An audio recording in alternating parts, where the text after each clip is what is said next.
For years now, critics of remote work have been circling the same argument. Productivity suffers, young workers fall behind, and careers quietly stall when people aren't physically together.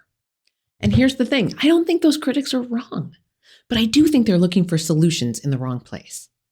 A recent opinion piece in Fortune by Justin Harlan, who leads Tulsa Remote, made the case so clearly that I had one of those moments where you nod along thinking, yes, exactly.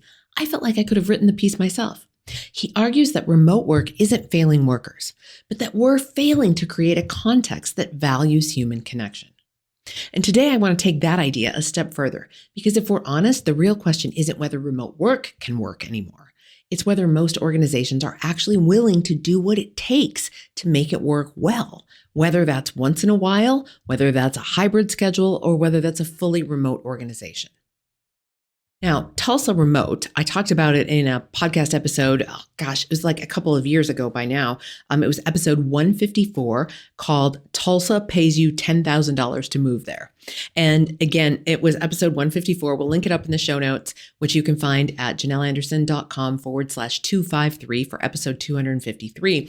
And I explained all about Tulsa, Oklahoma's initiative to bring remote workers to Tulsa. It started in 2018. It's been a highly successful program. Again, go back and listen to that episode if you're not familiar with Tulsa Remote. But Tulsa Remote works because it rebuilt the sense of place. Or as Harlan says in his opinion piece, quote, our program overcorrected for the deficiencies of remote work, investing in in-person experiences and human connection. Now, he goes on to explain a number of the specific things that they did to create that sense of human connection that people don't get when they're working remotely. Now, people were invited to come to Tulsa, and you have to apply. The program's still going on, but you have to apply to get the money. You have to live there for a certain amount of time. But they have all this infrastructure for remote workers. They have free co-office space for you to be in. They have mentorship programs. They have all kinds of activities set up to create the context of having, if not actual coworkers at your same company, at least a sense of community of other remote workers. Now, again, when we take a step back and we don't look just specifically at what they're doing in Tulsa, but when we look at remote work in general, and as Harlan outlined in his opinion piece, critics are right about the risks of remote work, especially isolation and career drag. But they're wrong to blame the model itself. And I've talked about these drawbacks and pitfalls of remote work here on the podcast before about careers stalling out. You don't get the visibility, you don't get the mentorship and the learning through osmosis and all of that. And Harlan talks a lot about some of those same issues in this piece. Also that the real failure is leadership and infrastructure. Organizations removed the office. And again, we know that the pandemic had a lot to do with how all of this escalated so quickly and took on such a rapid transformation from in-office to remote work.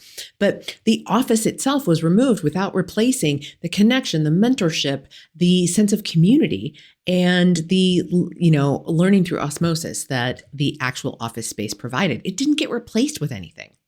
And we know that when human connection is intentionally designed and supported, we know that remote work can be effective, it can be engaging, and it can be sustainable both for workers and organizations. So I agree with everything that Harlan has to say in his opinion piece. Now, I do, though, think that there is more to the argument than just what Harlan says. So I want to extend Harlan's thinking a bit because agreeing with him is, quite frankly, the easy part because as I read it, it's like preaching to the choir. Saying leaders need to invest in connection. Well, that's absolutely true, but I think it lets people off the hook too quickly and too easily. So hybrid work doesn't fail because people are not in the same physical location. Let me just repeat that. Hybrid work or fully remote work doesn't fail because people are not in the same physical location. That doesn't really matter. Hybrid work fails because connection is treated as optional instead of as structural. Yes, you heard me right. It fails because connection is treated as optional instead of as an important structure, like scaffolding of the workplace. If you tried to build a building without putting up any scaffolding, the walls would just fall right down. And so it has to be thought of and treated as an integral part of organizational life and of how we create work, how we create organizations, and how we get things done. Now, for hundreds of years, ever since the Industrial Revolution, and probably even to some extent before that, work had a built-in social contract. You showed up and connection happened. You worked alongside of people who were doing similar work in your same company, organization, what have you. You were visible. Learning happened. If you made mistakes, somebody was there to guide you and correct you in your mistakes and show you how to do it. And if you were new, you watched what other people were doing and you learned how to do the work of the job, and you learned things about the organization, about beyond your own specific job and your own specific role. You learned how other things happened in the company and how different pieces and parts moved together and connected. And you just learned that big picture stuff just by being there, by observing. And now we all know if you stayed long enough, it's likely that advancement would follow. Now, not everybody gets promoted, we know that. But if you wanted that promotion and if you worked hard enough, stayed long enough, and figured out how the whole system worked, it would be likely that you would get either positional advancement or you would get compensated for staying there longer. Your pay would increase over time. Now, hybrid and remote work quietly removed the default, that contract that said you showed up and connection happened, that you were visible and learning happened, that you stayed long enough and you got rewarded for it.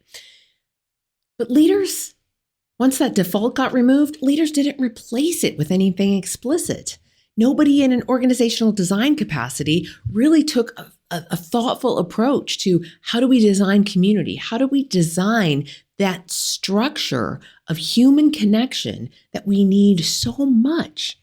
So again, hybrid and remote work just quietly removed that default. We thought that the work would still get done, and by and large, the work did still get done, but the human connection suffered and the promotion suffered, people's careers stall out, all the things that Harlan said. I don't need to repeat them all. And if you want, you could go search up that opinion piece on fortune.com. Justin Harlan, Harlan is his last name. So you can say hybrid work didn't remove connection. It removed the automatic nature of connection. Now, when we think about that, hybrid work didn't remove the connection. It removed the automatic nature of connection. It removed the structure that required connection to get things done. Because, already we had all kinds of infrastructure for putting documents into repositories and connecting via Teams and email and all those other things, even before the pandemic exacerbated it and made it that was the kind of the only way to do things for a lot of organizational life.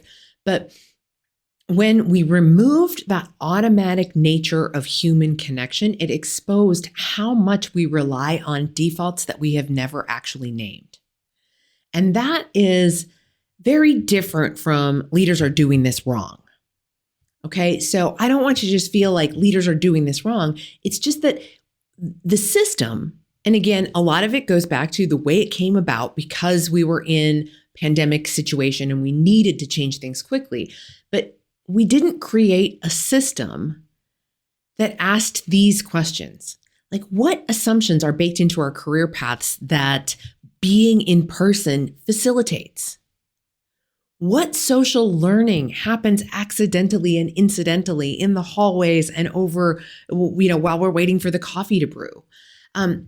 What relies on proximity, but was never redesigned to have some other sort of proximity, whether that's proximity in the ether or proximity some other way?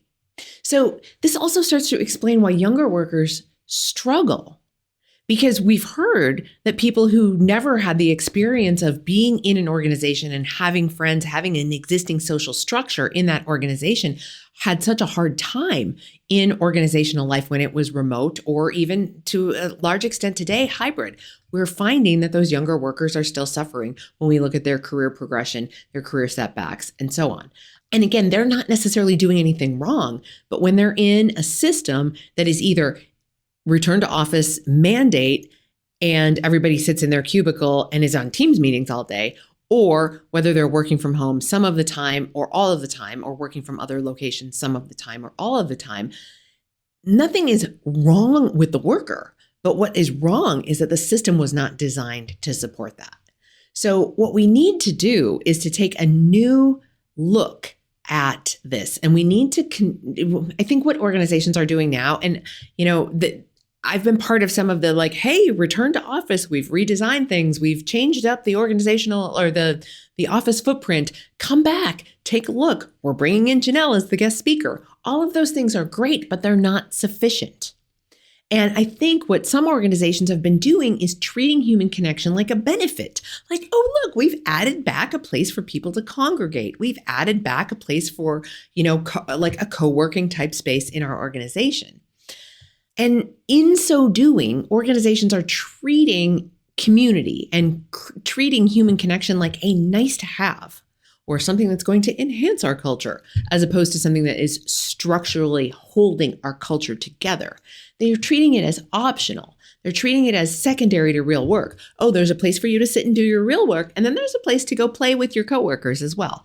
Okay, it's more sophisticated than that. It is more integral and structural to organizational life than that. So I think what Tulsa Remote gets right is that they're treating that human connection like infrastructure. They create activities, they create mentorship opportunities, even if they're not with employees in the same company. They're just employees who happen to live in the same location and co-work also in Tulsa. So Tulsa Remote, again, is treating it like infrastructure. And that's what we need to be doing, because in hybrid and remote work, connection is not a perk. It's a dependency. It is a structural dependency. And when dependencies aren't designed into systems fail. Sometimes they fail big and sometimes they fail quietly. This also sheds some insight on why optional office days don't work.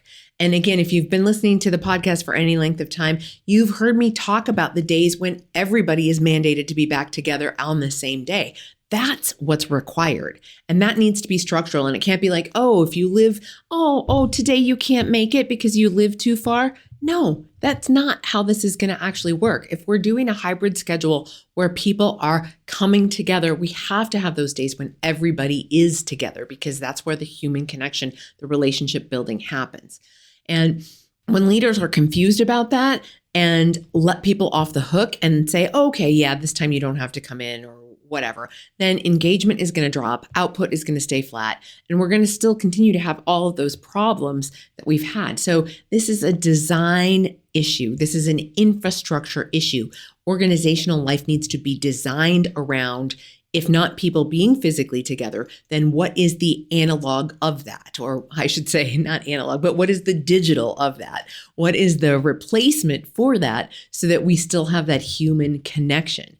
Because the remote work debate still gets stuck on where people are physically sitting, like whether they're physically sitting at home or whether they're physically sitting in an office space. So we need to make sure we have that covered, so that we're not, because that's not the real question. The real question is whether we're willing to design for the human side of work as deliberately as we design for the technical side of work.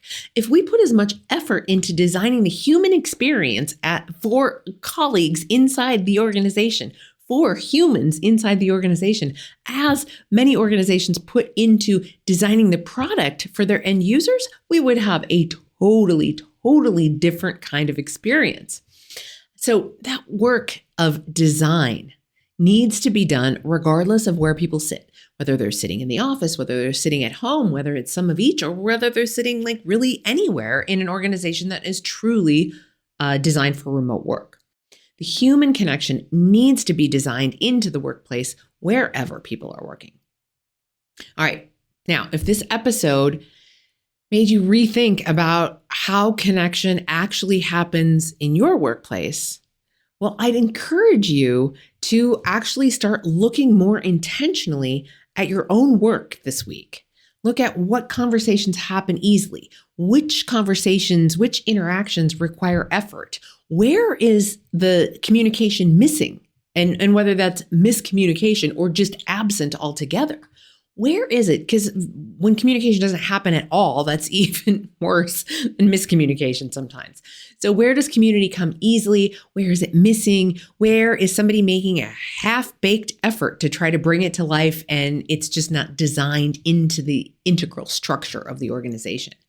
When you spot what's not working, when you spot what's missing, those gaps, I want you to think of those gaps as design problems and put your design thinking hat on and start to think about how they can be redesigned. Okay. And now, again, you've heard me talk about remote work in the past. You've heard me talk about the return to office mandates. And in fact, this episode as well speaks to why those return to office mandates aren't working, because the integral structure of human connection is not being designed back into the office. It is that senior leaders are thinking that that's just going to happen by default. And it's not. It needs to be redesigned back into the work that we do, because we can't just sit in our teams or in our cubicles and be on Teams meetings all day. That does not give us the human connection that is any different from what we would get if we were working from home or working from somewhere else. So again, if this conversation, if this episode is giving you pause, I want you to spend some time, again, doing a bit of your own internal assessment. What works really well? Where do things fall flat? What feels missing? And then look at how can you design some little tweaks. And if you need suggestions, by all means, hit me up on social media or drop into my inbox. I am full of suggestions about how you can start to redesign your organization's structure to have more of that human element in it. And if there's any way that I can help, again, reach out. I'd love to help you on that. All right, my friends, it's messy out there. It's messy in organizational life.